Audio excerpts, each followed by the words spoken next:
जी। देखिए, बिल्कुल इस बात से मैं सहमत हूँ और उसके साथ-साथ विशाल जी आपने जो कहा उसके साथ भी मैं सहमत हूँ। लेकिन जिस प्रकार से आपको भी महसूस होता होगा, आपको भी लगता होगा जिस तरीके से इस विषय का विपक्ष को मैं कह रहा हूँ, विपक्ष जिस तरीके से इसका पॉलिटिसाइज़ेशन कर रहा है, ये कहीं से भी उचित मेरे हिसाब से नहीं है। लेकिन जहाँ तक बात है सवाल पूछना और सवालों के उत्तर देना, तो वो बिल्कुल हमारा काम है। हम सवालों के उत्तर अवश्य दे रहे हैं और देने चाहिए, ये हमारी ज़िम्मेदारी है। लेकिन ये सकारात्मक सवाल नहीं पूछ रहे हैं, ये कंस्ट्रक्टिव वर्क नहीं कर रहे हैं। इन्हें सकारात्मक विपक्ष की भूमिका अदा करनी चाहिए। हम तो कह रहे हैं मजबूत होना चाहिए विपक्ष को, सकारात्मक विपक्ष की भूमिका अदा करें, लेकिन ये नहीं कर रहे हैं।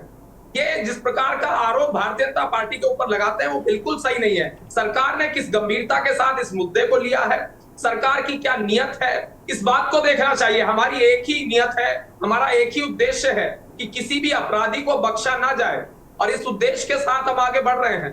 लेकिन इनकी सरकारों में क्या हुआ करता था, अगर कंपैरेटिव स्टडी की जाए तो उसके बाद मालूम पड़ेगा कि किस प्रकार से अपराधियों को संरक्षित किया जाता था, अपराधियों को बचाया जाता था।